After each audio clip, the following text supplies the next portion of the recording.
Bismillahirrahmanirrahim.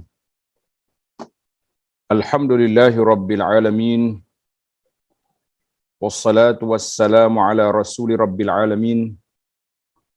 Nabiyyina wa habibina wa qudwatina Muhammad ibn Abdullah wa ala alihi wa sahbihi wa man walah, amma ba'du.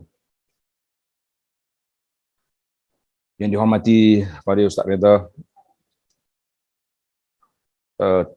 para pengurusan Lokal Ihsan, para peserta kelas pengajian tafsir ataupun tadabbur Al-Quran.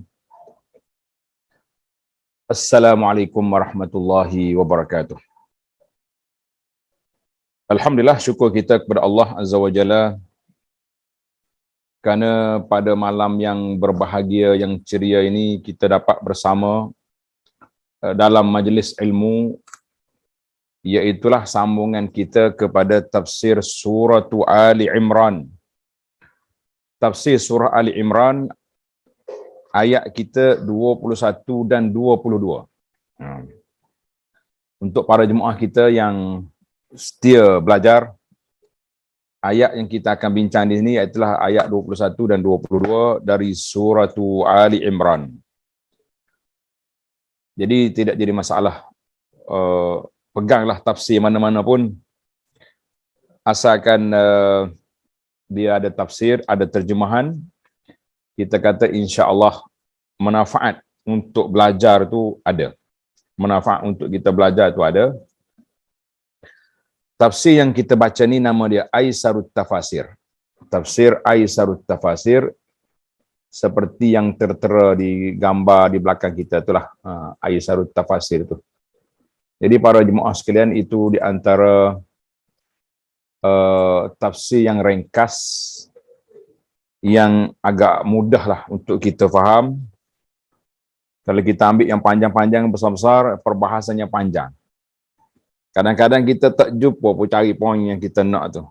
Contohnya kalau tafsir Ibnu Katsir, dia bawa riwayat. Dia bawa riwayat dia mari, jadi kita pun tak tahu nak gimana. Jadi kita ambil yang ringkas ni sesuai dengan kita, sesuai dengan masa kita. Kita ambil peluang untuk bertadabbur ayat-ayat Allah Azza wa Jalla. Kerana itulah Allah Ta'ala bagi tahu kepada kita, wa nunazzilu minal Qur'ani ma huwa shifaa'un. Quran itu adalah penawar. Penawar bagi hati, penawar bagi jiwa, dan kata para ulama termasuk penawar bagi fizikal. Mana orang sakit pun kita boleh baca Quran. Tapi janganlah jadikan Quran itu seolah-olah turun untuk orang sakit je. Tak, kita jadikan Quran itu sebagai penawar kepada jiwa kita, yang boleh mendekatkan kita kepada Allah Azza wa Jalla. Kerana itulah matlamat Al-Quran itu diturunkan. Matlamat Al-Quran itu diturunkan. Jadi insya-Allah kita mula dengan dua ayat dulu, iaitu ayat 21 dan 22. Kalau habis ayat ni ada lagi ayat 23 hingga 25. Jadi kitab ni dia buat satu-satu. Maknanya ayat ini tajuk ini perbincangan. Kemudian ayat ni dia tak panjang. 2 ayat, 3 ayat. Jadi mudahlah untuk kita habiskan dalam satu-satu. Perbincangan kita tu tidak banyak. Jadi kita kata alhamdulillah. Dan banyak kitab ini dijadikan muqarrar. Jadikan muqarrar, jadi teks di bahagian sekolah-sekolah, di ma'had-ma'had, khususnya negara Arab lah. Di sini pun ada yang menggunakannya Aisarut Tafasir. Nama dia tafsir yang mudah. Aisar, mudah. InsyaAllah Allah Ta'ala permudahkan kita untuk memahami Al-Quran, untuk memahami, mempelajari Al-Quran. Kita kata alhamdulillah. Jadi para jemaah sekalian, kita hari ini berada di 28 hari bulan Muharram 1444 bersama dengan 26 Ogos 2022. Maknanya Muharram kita akan berakhir, datang pula Safar. Begitulah hidup manusia ni bergerak. Setiap hari kita berubah. Dulunya rambut hitam, sekarang ni sudah naik putih. Daripada 1 kepada 2. Sekarang ni separuh kepala sudah berlalu. Bermakna itulah yang dikatakan manusia itu sentiasa bergerak. Kenapa? Kita akan melalui proses penuaan umur kita itu. Baiklah para jemaah sekalian, kita mula dengan baca ayat. Anda tengok jemaah sudah bersedia. Ayat kita surah Ali Imran ayat 21 dan 22. A'udzu billahi as-sami'il 'alim minasy syaithanir rajim. Innal ladzina yakfuruna bi ayatillahi wa yaqtuluna an-nabiyyin وَيَقْتُلُونَ النَّبِيِّينَ بِغَيْرِ حَقٍّ وَيَقْتُلُونَ الَّذِينَ يَأْمُرُونَ بِالْقِسْطِ مِنَ النَّاسِ فَبَشِّرْهُم بِعَذَابٍ أَلِيمٍ أُولَئِكَ الَّذِينَ حَبِطَتْ أعمالهم في الدنيا والآخرة وما لهم من ناصرين. Jadi para jemaah sekalian, kita boleh tanda ayat kita ini tajuk dianya iaitulah golongan yang melakukan 3 jenayah. 3 jenayah. Jenayah yang pertama kafir. Itu jenayah yang paling berat. Jenayah yang kedua membunuh para nabi. Kemudian jenayah yang ketiga membunuh orang-orang yang menyuruh kepada kebaikan. Maknanya nabi dan para pendakwah. Jadi kerja dia bunuh. Maka itu kerja puak-puak yang jahat ini, apakah hukuman mereka? Kita belajar dalam ayat yang kita akan baca ini insya-Allah. Baik para jemaah sekalian, kita ambil terjemahan ayat. Tengok dalam tafsir Aisar ataupun tafsir pimpinan atau apa saja tafsir yang ada di tangan para jemaah, manfaatkan dia untuk memahami makna Al-Quran. Ayat 21, sesungguhnya orang-orang yang kafir. Satu jenayah yang pertama kafir. Kafir terhadap ayat-ayat Allah. Maknanya kafir di sini maknanya kafir yang besar, kafir yang berat. Yang kedua, dan membunuh para nabi yang memang tidak dibenarkannya. Yang ketiga, dan membunuh orang-orang yang menyuruh manusia berbuat adil. 3 jenayah ini, apa kelayakan mereka? Fabashshirhum bi'azabin alim. Maka gembirakanlah mereka bahawa mereka akan menerima siksa yang sangat pedih. Mereka akan terima azab yang sangat pedih. Apa lagi hukuman ke atas mereka? Ulaika alladzina habitat a'maluhum fid dunya wal akhirah. Mereka itu adalah orang-orang yang lenyap pahala amal-amalnya di dunia dan di akhirat. Maknanya kalau dia buat benda baik, amalannya akan gugur, hilang. Dan mereka sekali-kali wa ma lahum min nasirin, dan mereka sekali-kali tidak memperolehi penolong. Dia tak dapat. Baik para jemaah sekalian, seperti biasa Syekh Abu Bakar rahimahullah taala dia bawa kepada kita syarhu al-kalimat. Kita nak belajar satu-satu kalimah dalam 2 ayat ini. Kalimah ini. Itu yang ana kata, kalaulah para jemaah kita ni istiqamah dengan menghafal makna-makna ayat ini, mufradat ini, insya-Allah kita akan kaya dari sudut makna Al-Quran. Sebab bila kita belajar, kita ada beberapa kalimat jadidah, kalimah yang baru yang boleh kita hafal. Di antara kalimah sini iaitulah yakfurun. Yakfurun dengan makna mengingkari dan mendustakan. Yakfurun ay yajhadun wa yukazzibun. Yani mereka ingkar dan mereka dustakan. An-nabiyyin ambil daripada kata jamak kepada nabi. Nabiyun, nabiyun, nabiyyin, boleh dua-dua. Nabi adalah Tuan Syekh kita rahimahullah mendefinisikan nabi. Nabi adalah laki-laki dari anak cucu Adam yang diberi wahyu oleh Allah Azza wa Jalla. Laki-laki, maknanya tak ada nabi perempuan. Kalau ada orang perempuan mengaku dia nabi, tak ada masalah. Ambil sumbak dia dalam penjara biar dia sedar. Tapi syaitan ni bijak. Ana baca satu hikayat, satu kisah. Orang ni mengaku jadi nabi. Bila mengaku jadi nabi, dia dibawa masuk dalam penjara lah sebab dia ajaran sesat. Tak lama, beberapa lama, ingat ke dia insaf lah. Insaf. Jadi pihak penjara bawa mari dia jumpa pendakwah yang hebat. Dibawa masuk pada penjara untuk interview si pengaku nabi ni. Oh, dia kata, awak nabi lagi? Nabi? Budak ni, orang ni tak insaf weh. Habis ada terima wahyu baru. Dia ketawa. Dia kata, awak sumbat aku dalam penjara, patut tunggu wahyu. Malaikat mana nak masuk dalam penjara? Kalau nak tunggu wahyu baru, lepas saya keluar kat luar. Tuan-tuan dan puan-puan, kalaulah tuan jadi pegawai penjara, apa akan jadi dengan pakcik tu?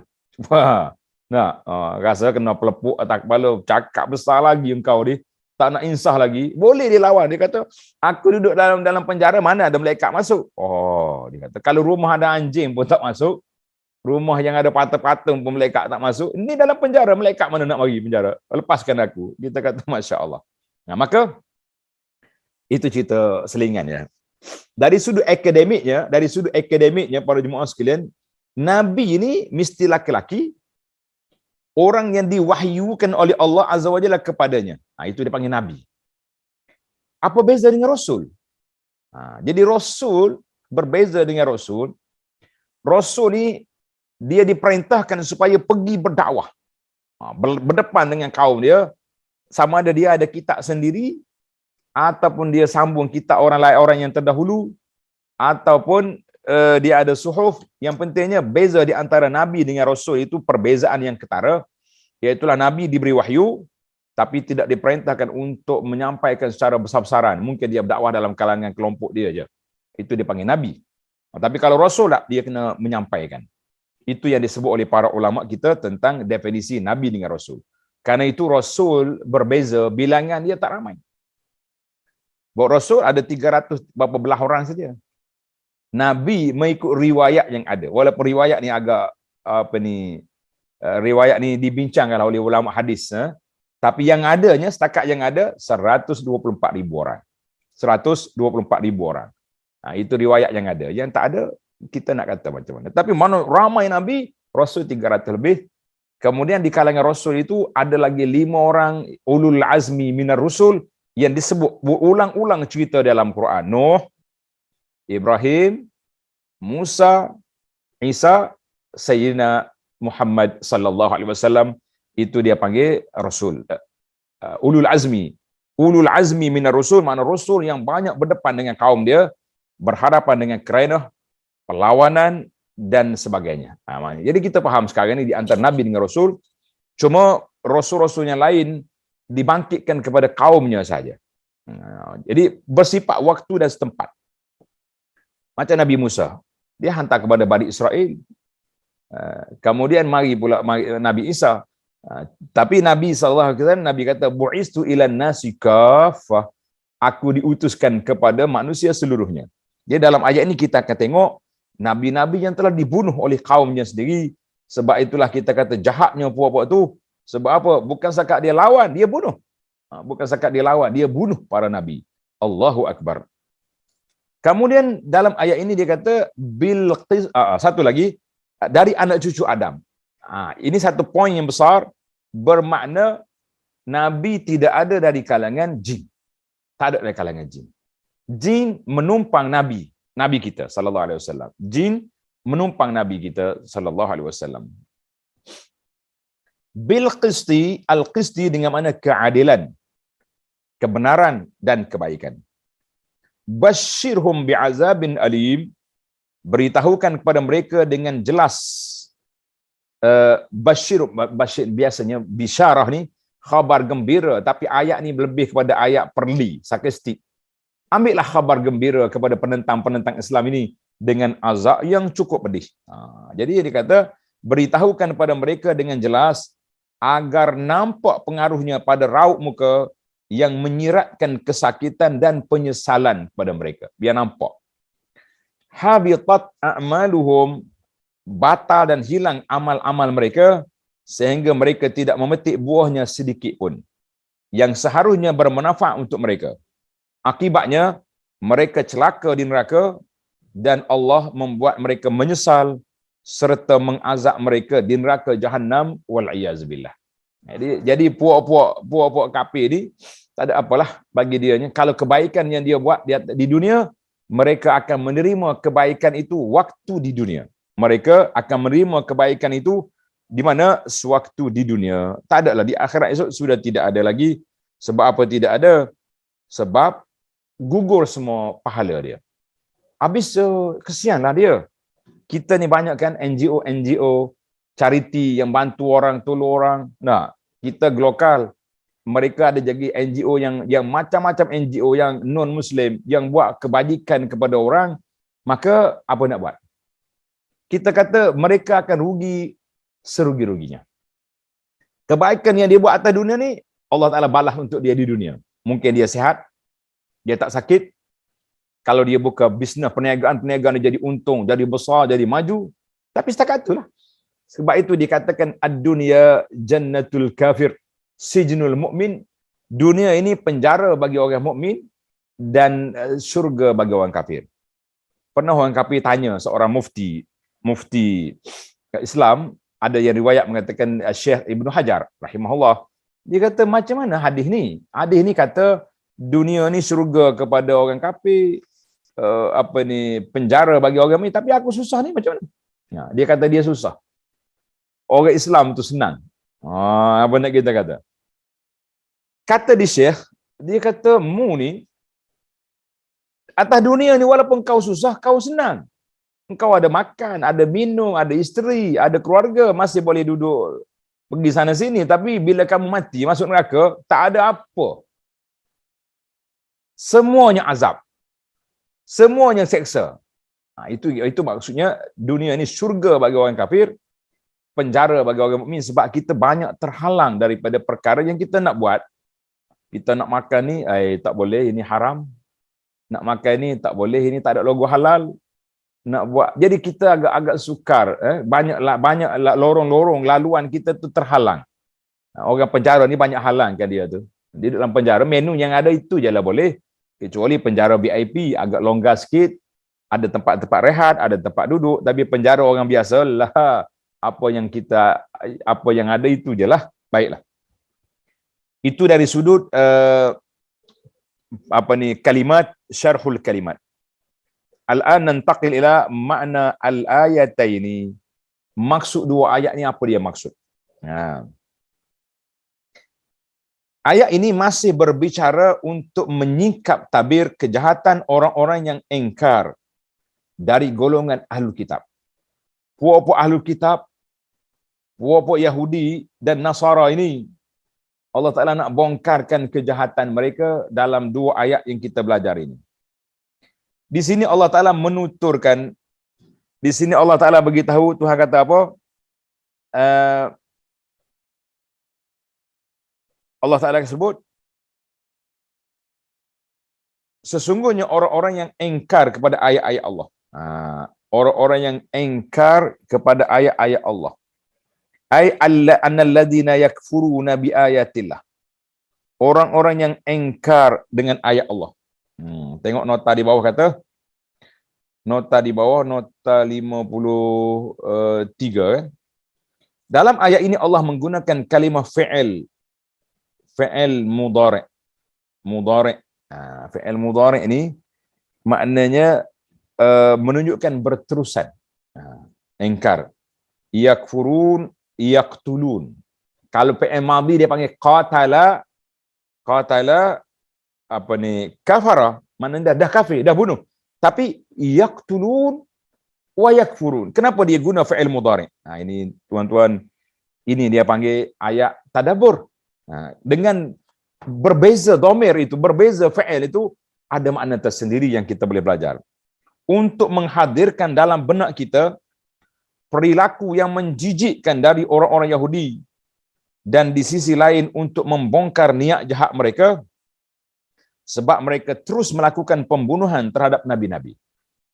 Bahkan mereka beberapa kali berusaha membunuh Nabi kita Muhammad sallallahu alaihi wasallam. Coba tengok dalam buku Madinah Munawwarah yang saya tulis tu, di antara kejahatan yang dibuat oleh Yahudi. Yahudi ni antara kejahatan dia, dia nak bunuh Nabi. Dia nak bunuhnya. Contohnya Nabi Yahudi Bani Bani Nadir. Jadi mereka ni dah cuba. Dia panggil Nabi pergi tempat dia nak berunding. Bila Nabi duduk di bawah bangunan dia, dia kata kita naik atas, kita campak batu, mati dia. Bila Nabi kita dapat wahyu, Allah Ta'ala beritahu, ya Rasulullah, puak Yahudi belot. Dia nak khianat. Nabi balik.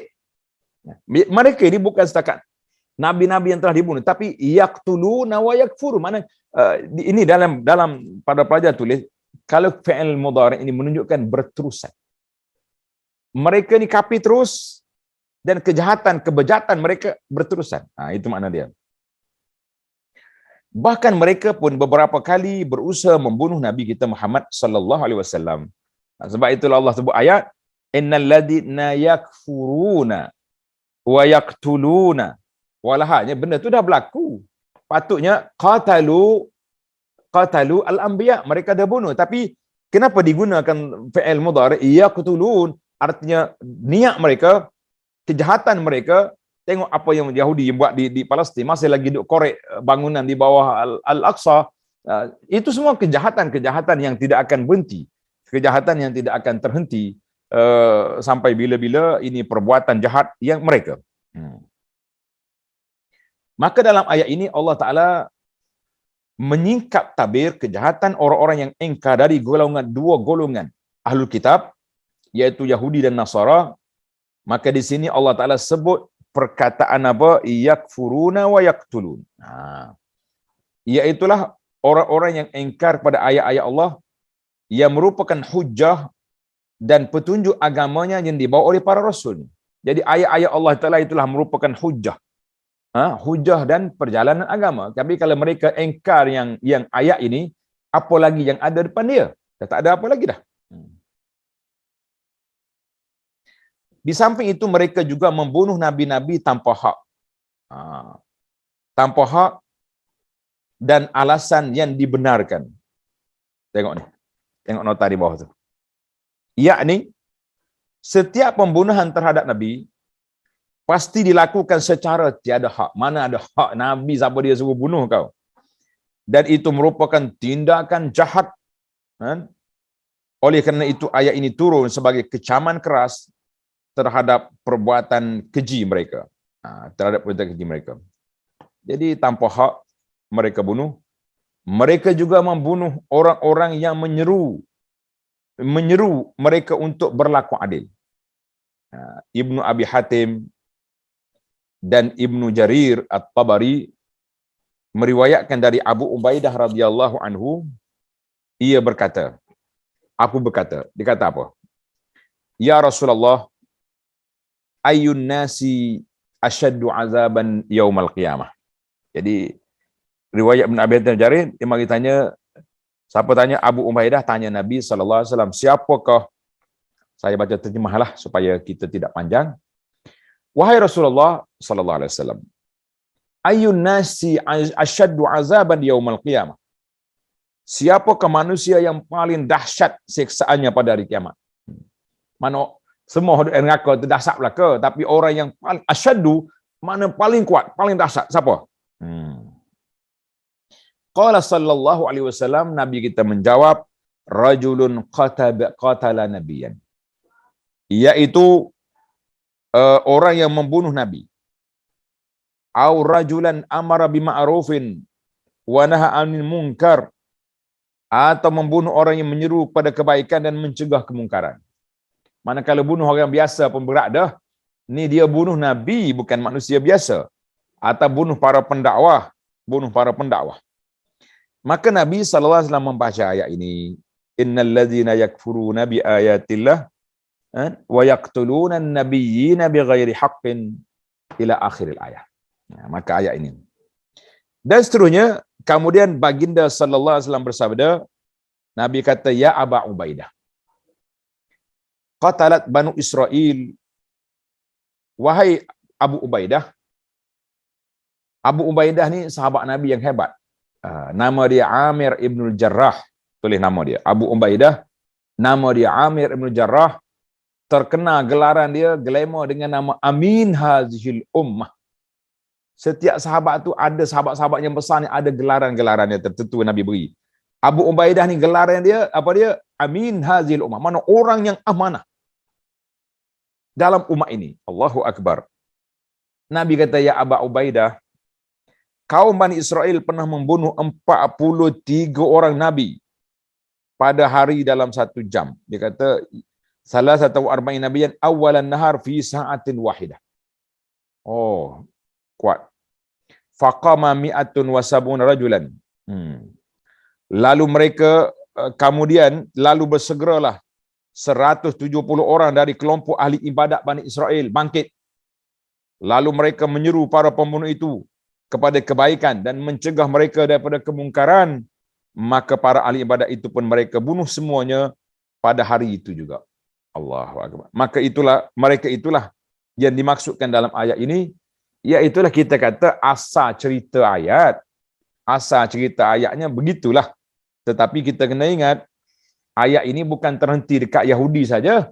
Jangan kita beri tengah jalan. Ayat ini berpanjangan sampai ke hari kiamat. Ini dia panggil mukjizat Nabi sallallahu alaihi wasallam. Mukjizat Nabi ni mukjizat dia panggil al-mu'jizah al-khalidah. Mukjizat yang berkekalan, mukjizat yang berpanjangan, dia tak akan berhenti tengah jalan. Maknanya dia akan pergi terus sampai ke hari kiamat. Mana ayat Quran ini yaqtuluna wa yakfuru ni berterusan sampai hari kiamat. Kita akan tengok nanti, walaupun tidak ada Nabi, tapi penyokong Nabi. Pengikut Nabi masih ada. Baik. Mereka juga menyeru, mereka juga membunuh, tengok dalam makna ayat lagi. Mereka juga membunuh orang-orang yang menyeru mereka untuk berlaku adil, iaitulah dari kaum mukminin yang soleh, yang menjadi pengikut para Nabi.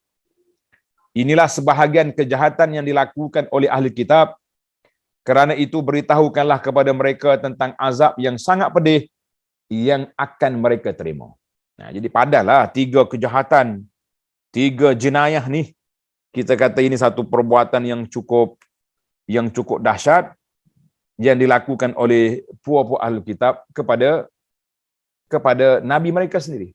Orang lain ikut Nabi, dia pergi bunuh Nabi. Inilah dia panggil kejahatan. Baik. Selanjutnya, Allah Subhanahu Wa Taala memberitahukan bahawa mereka yang sudah jauh terjerumus ke dalam jurang kejahatan dan kerusakan, segala amal perbuatan yang mereka kerjakan waktu hidup di dunia, mereka tidak akan menuai hasil kebaikan ataupun pujian dari amal mereka. Jadi mereka tak akan dapat apa-apa lagi lah. Dan setelah mereka buat kerja yang pelik gini, maka dia tak dapat lagi hasil daripada apa yang mereka lakukan itu. Gugur segala amalan.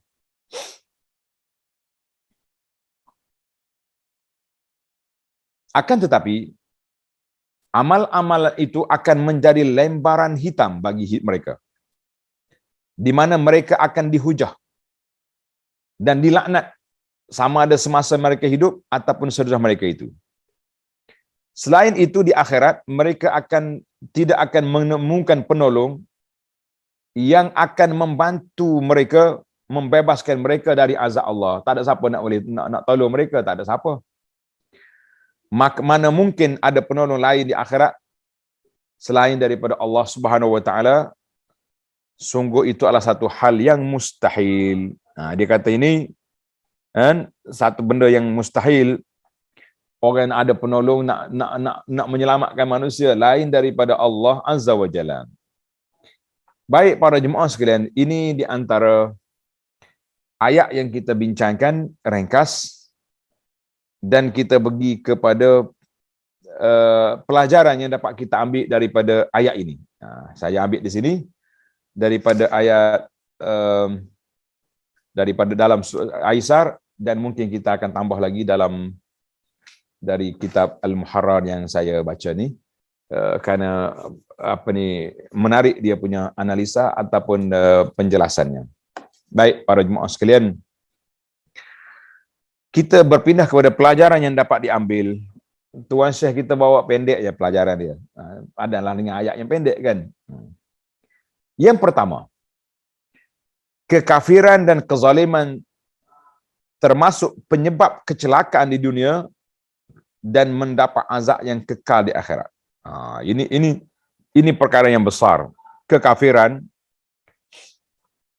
maknanya punca kebinasaan duduk di mana? Al-kufru waz-zulmu. Dua perkara.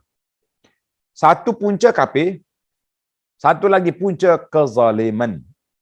Jadi zalim ni satu benda yang kita tak boleh sewenang-wenang. Hatta menzalimi hayawan pun dicampak dalam neraka.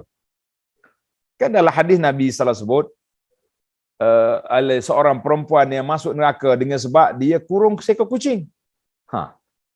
Kucing itu dikurung, tidak diberi makan sehingga dia mati. Maka wanita itu dicampak ke dalam neraka. Sebab apa?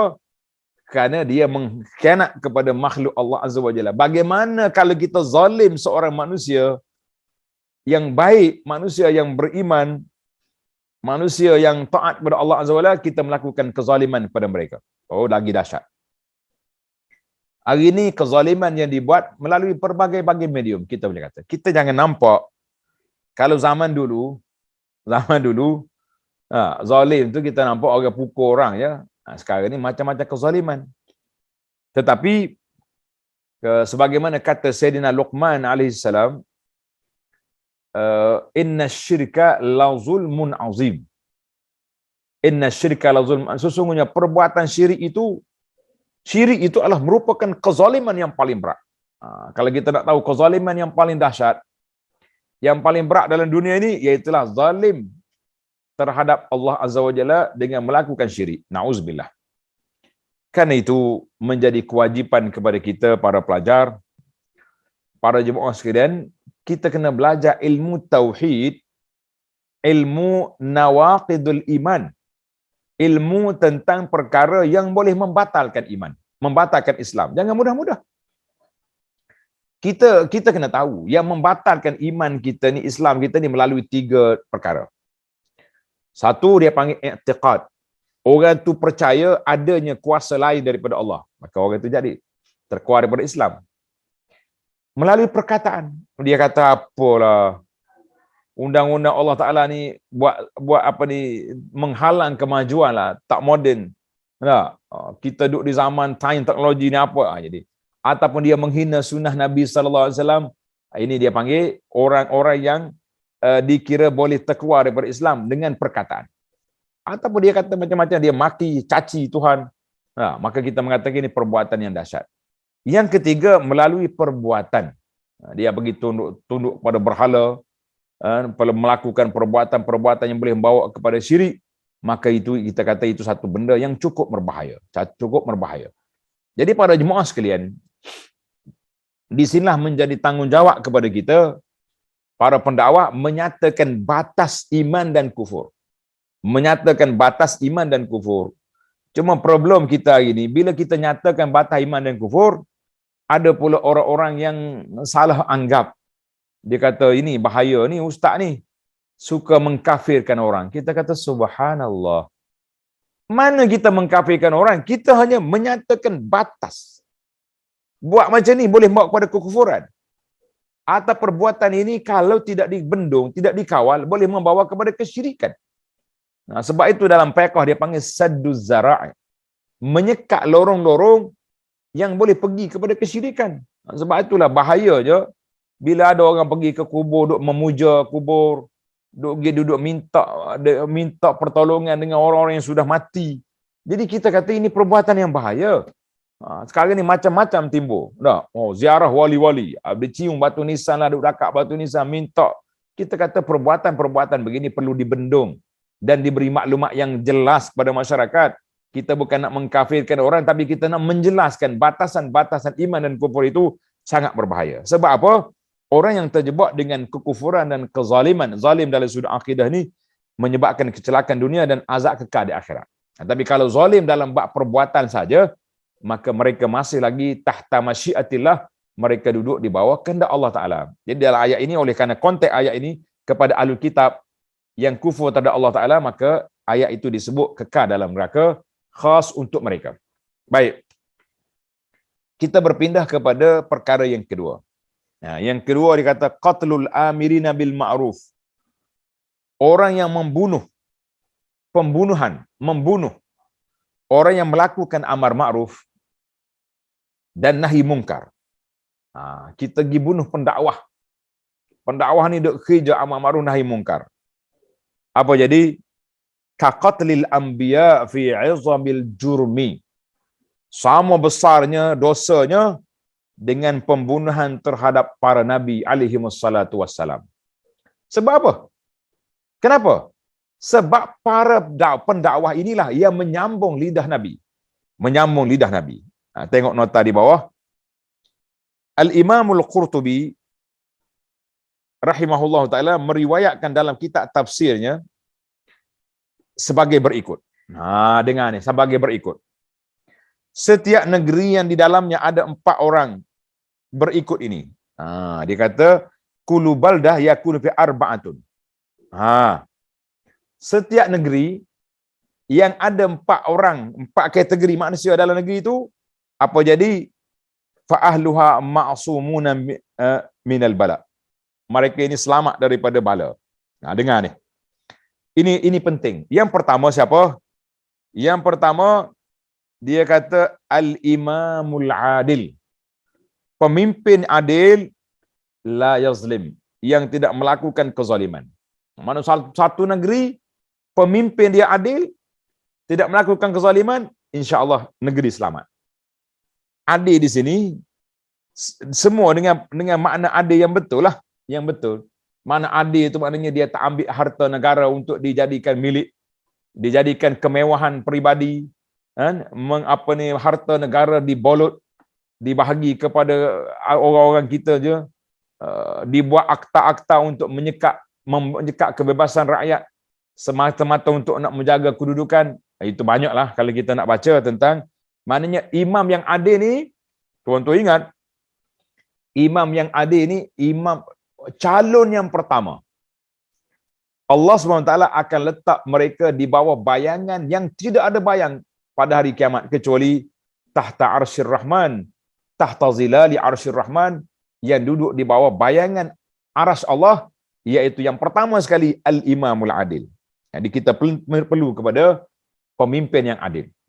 Bukan pemimpin yang gerakan keadilan, itu lain. Semua orang boleh mengaku, tapi dia betul-betul adil.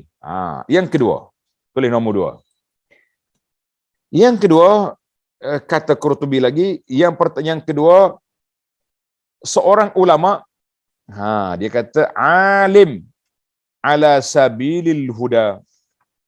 Orang alim, seorang ulama yang teguh di jalan hidayah, petunjuk Nabi. Ini sangat penting.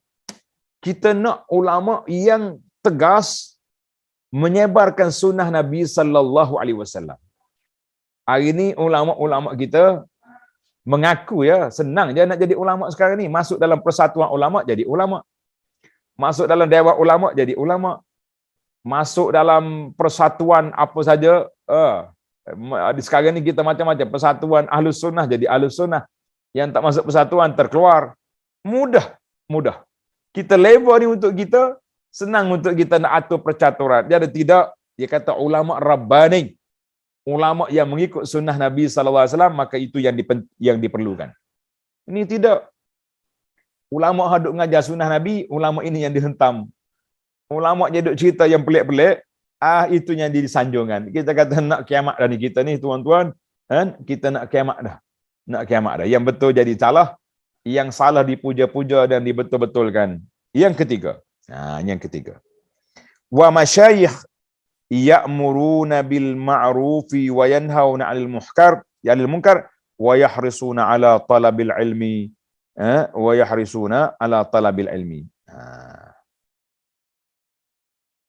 Yang ketiga, para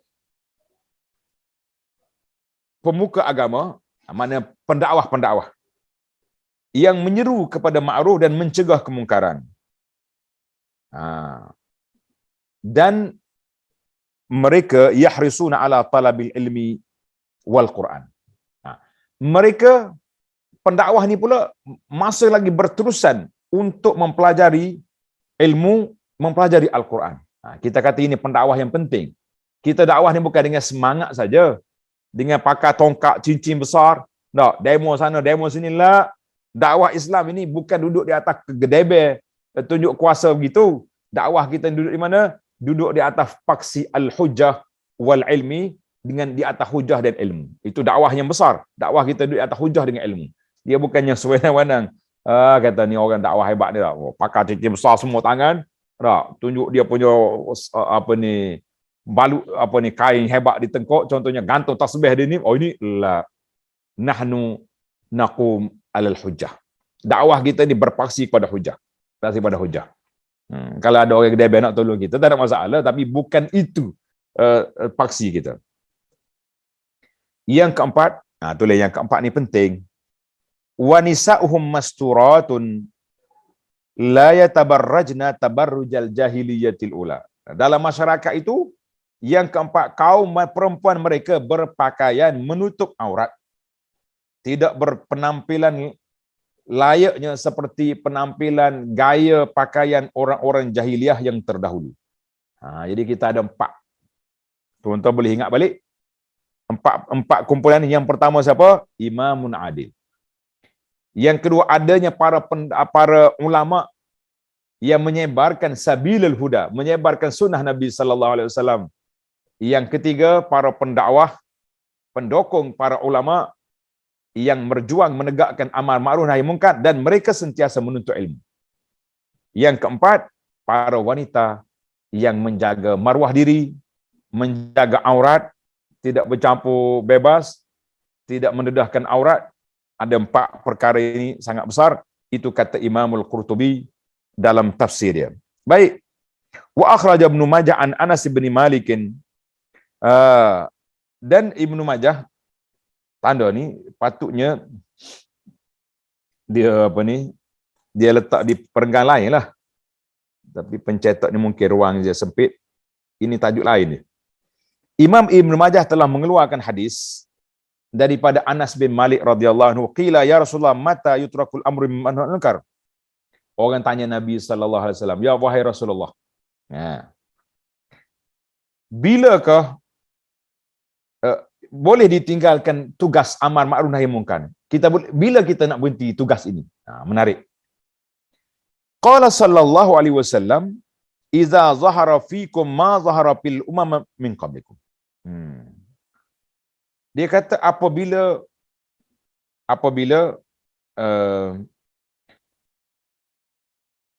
ketika telah terjadi fenomena di tengah-tengah kamu sebagaimana terjadinya kepada umat yang terdahulu. Apa dia? Qila ya Rasulullah wa ma zahara fil umam qablana. Umat dulu apa dia? Dia kata ketika kekuasaan al-mulk fi sigharikum. Ketika kekuasaan berada di tangan orang-orang yang hina di kalangan kemudian. Mana orang hina ni orang yang tak ada akhlak lah. Wal fahishatu fi kibarikum. Wal fahishatu fi kibarikum. Dan perbuatan keji dilakukan oleh para pembesar. Keji. Dia bebas apa nak tangkap dia. Tak. Nak ambil duit boleh. Nak buat itu boleh, ini boleh. Yang ketiga, wal ilmu fi ruza. Wal ilmu, dan ilmu berada di tangan orang-orang yang tidak memiliki kebaikan. Ada ilmu. CJ pengajar Islam. Mengaji tinggi-tinggi. Tapi berjuang nak membebaskan kumpulan-kumpulan yang telah dipatwa sesat oleh ulama-ulama yang terdahulu. Generasi yang terdahulu, generasi 80-an, telah berjuang untuk membenteraskan ajaran sesat. Mari budak-budak ni, nak bongkar balik. Kesesatan itu nak bongkar balik. Konon-kononnya tidak bercanggah dengan Ahlus Sunnah, walaupun amalan mereka jelas-jelas bercanggah dengan sunnah Nabi sallallahu alaihi wasallam. Baik, kita itu di antara yang disebut dalam kitab kita, dalam kitab Aisyah Tafsir. Baiklah para jemaah sekalian, kita pergi kepada Yang ketiga. Baik. Sebelum berpindah pada yang ketiga, sedikit ulasan saya lah. Kalau dulu mereka bunuh Nabi, mereka bunuh pendakwah secara fizikal, bunuh sungguh. Tapi zaman kita ini mereka bunuh karakter pendakwah. Dengan cara mana? Tuan-tuan tanda. Dengan cara memburuk-burukkan pendakwah yang mereka tak suka. Senang je sekarang ni, mudah ya. Zaman Facebook, zaman YouTube, zaman PDF ni senang. Dia buat senarai. Satu tuduhan yang dibuat, dikreat satu tuduhan, kemudian dimasuk ke senarai ustaz-ustaz, pendakwah-pendakwah yang mereka tak suka, masuk dalam tu dan disebarkan kepada masyarakat. Ini membunuh peluang dakwah, membunuh karakter para pendakwah yang mengajak manusia kepada kitab dengan sunnah. Dengan apa? Dengan senarai-senarai. Dia panggil al-qa'imatuz zalimah, qa'imatuz sauda. Senarai hitam yang dikeluarkan ini telah membantukan banyak kerja dakwah yang kita nak buat. Ya, bila orang tunjuk, memang ngaji dengan ustaz ni, tak boleh, ustaz ni adalah senarai. Senarai-senarai zalim, tak pernah dibicarakan, tak pernah ditanya pun kita. Tapi tiba-tiba mereka buat. Bila orang bawa poster, ustaz ni akan ceramah sekian, dipangkah poster ni dengan tuduhan-tuduhan, kita kata ini membunuh karakter. Apalagi akta-akta yang menyekat. Akta-akta yang menyekat, kita mengatakan alhamdulillah datangnya Qawi, keluarnya mazhab baru dalam media ni, mazhab Zoom, StreamYard ni, apa benda yang keluar ni, kita kata memberi ruang yang lebih luas kepada masyarakat untuk menimba ilmu daripada para asatizah yang mengajar kitab dengan sunnah Nabi sallallahu alaihi wasallam dan mengajar ilmu tadabbur. Kita kata ini alhamdulillah satu peluang daripada Allah Azza wa Jalla. Dan sudah ada juga usaha-usaha yang cuba nak menyekat. Dia kata nak, walaupun dalam Zoom, dalam ni pun tak boleh. Mesti ada kebenaran, mesti ada surat. Kita kata sekatlah. Faqdi ma anta qadin, innama taqdi hadhil hayatad dunya. Kamu buatlah apa yang kamu nak, kamu boleh buat di atas dunia ini, tapi di akhirat kita bertemu di hadapan Allah Azza wa Jalla. Semua akan bercakap, kita akan bertemu dengan Allah. Walaupun orang ini ada masalah pun kita jawab, tapi kita insya-Allah kita yakin bahawa mahkamah Allah Taala mahkamah yang adil, tidak ada siapa yang terlepas daripada hukuman Allah Azza wa Jalla. Baik. Itu di antara membunuh karakter juga salah satu daripada kezaliman yang dibuat kepada para pendakwah dengan senarai-senarai yang buruk yang dikeluarkan, dengan tuduhan-tuduhan jahat yang dilemparkan. Maka kita mengatakan penulis senarai qa'imatun sauda, senarai hitam itu, pemangkah posta orang, kamu tunggulah di hadapan Allah, kita ada mahkamah Rabbul Jalil yang tidak ada siapa lepas di akhirat nanti, insya-Allah. Itulah nasihat kita. Kita berpindah kepada perkara yang ketiga. Perbuatan syirik. Na'udzubillah. Menyekutukan Allah akan menghapuskan dan merusakkan amal baik di dunia dan di akhirat. Habislah. Kita buat baik, tiba-tiba terjebak dengan benda mungkar, benda syirik. Cukup berbahaya. Dia kadang-kadang benda tu nampak simple ya. Tak percaya kepada bomoh-bomoh, percaya kepada dukun-dukun yang mengaku benda gaib, percaya kepada tangkal azimat boleh memberi kesan yang banyak benda. Percaya kepada tempat-tempat pemujaan keramat dan sebagainya. Kita kata ini, dia kata ustaz, janganlah keras sangat. Ini kan khilaf ulama. Saya mengatakan kalau khilaf antara afdal tak afdal, tidaklah jadi masalah. Contohnya seperti khilaf ulama, nak turun lutut dulu ke nak turun tangan dulu dalam nak turun pada sujud dalam solat. Itu masalah afdal tak afdal. Kita pergi Mekah nak buat haji ifrad ke nak buat haji tamattu', tak ada masalah, buatlah. Tapi kalau ini ulama kata harus, yang lain pula kata syirik, boleh membawa kepada kesyirikan, boleh membawa kepada kerusakan. Maknanya bantahan itu bukan kecil. Bantahan besar. Kenapa kita masih lagi berkeras nak buat benda yang dibantah yang begitu dahsyat? Sedangkan banyak lagi amalan-amalan, masih banyak lagi perbuatan-perbuatan yang tidak ada bantahan, yang semua dipersetujukan oleh para ulama, salafan wa khalafan. Kenapa nak ajar masyarakat benda-benda yang boleh mengelirukan, yang boleh begitu berisiko tinggi terhadap keimanan mereka? Kita mengatakan ini satu benda yang berat. Karena itulah hadis Nabi SAW mengajar kepada kita, dalam hadis 40 Nabi sebut, da' ma yaribuka ila ma yaribuk. Tinggalkan benda yang meragukan kamu kepada benda yang tidak meragukan. Ini amalan yang sahih daripada Nabi SAW. Ini amalan yang diamal oleh para sahabat.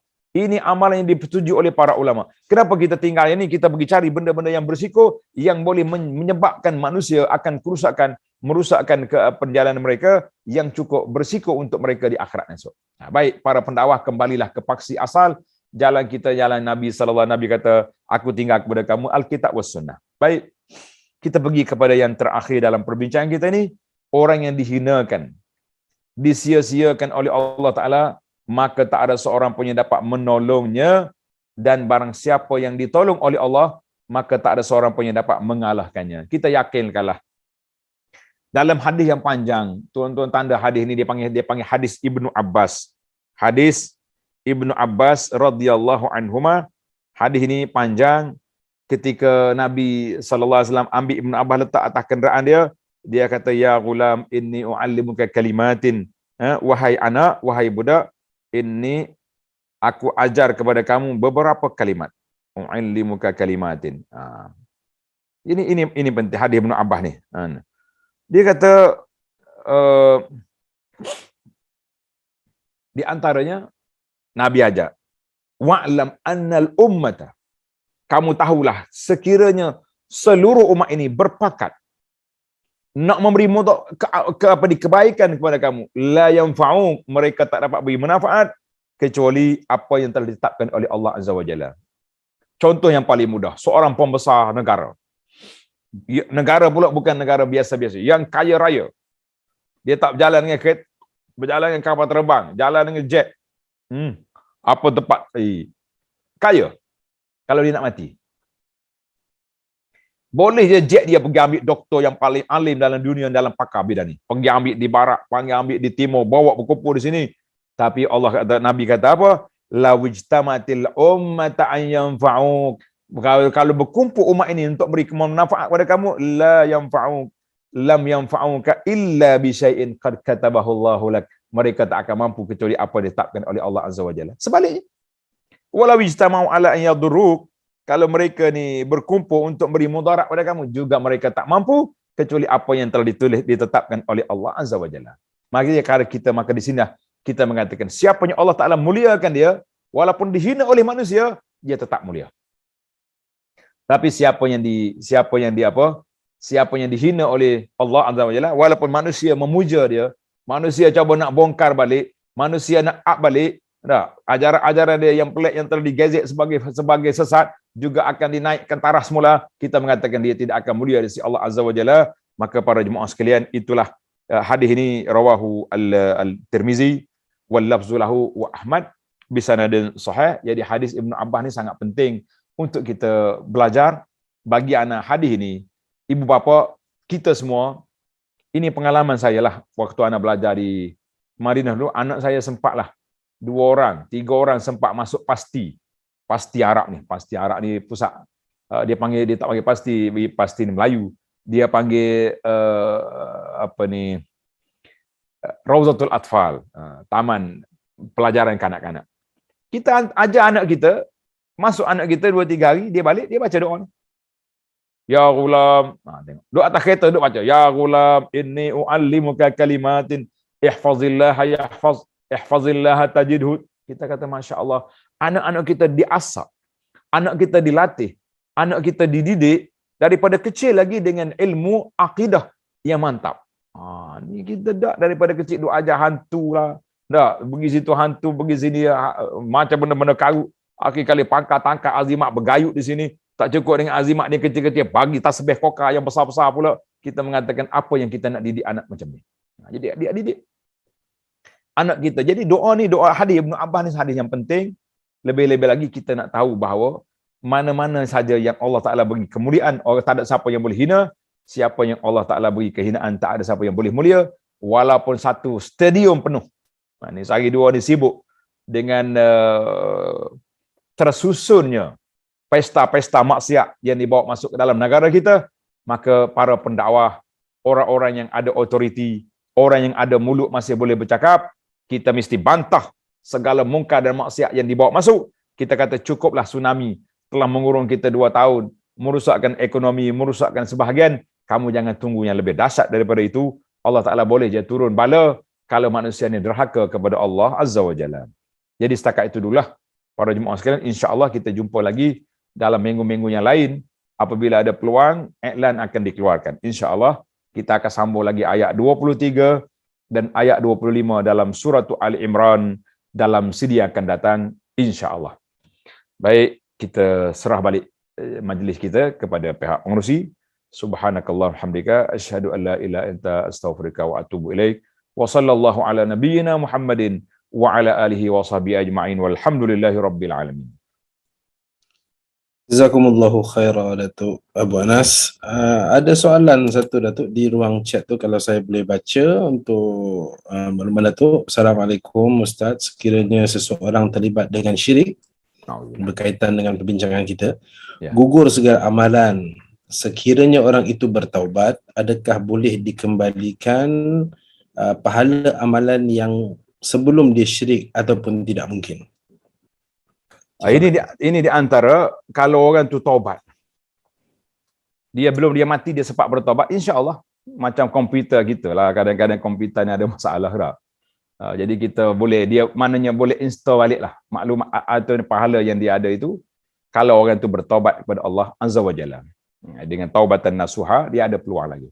Maka kita hari ni pun sebab itulah di antara doa yang dibaca pada waktu bagi Allahumma inni a'udzubika an usyrika. Dan aku minta berlindung dengan Allah dengan melakukan syirik dengan aku yang aku tahu dan aku tak tahu. Dia ada benda kadang-kadang terlaku, kita terbuat benda syirik sedangkan kita tak tahu pun benda tu syirik. Jadi kita minta berlindung dengan Allah Ta'ala, sentiasa baca kitab-kitab yang penting. Di antara kitab Malaysia yang sangat penting yang saya syorkan kepada para jemaah sekalian supaya kita baca, iaitulah kitab Mestika Hadis.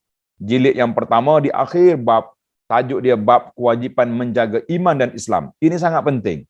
Kalau kita baca ini senarai-senarai yang dikeluarkan oleh pejabat Perdana Menteri Malaysia sendiri, yang menandatangani kitab ini, maka saya anggap ini satu kitab Malaysia, bukan satu keluarga Malaysia, tapi kitab akidah di Malaysia yang perlu kita jaga daripada kerusakan perbuatan yang boleh bawa kepada syirik terhadap Allah Azza wa Jalla. Naam, wallahu a'lam.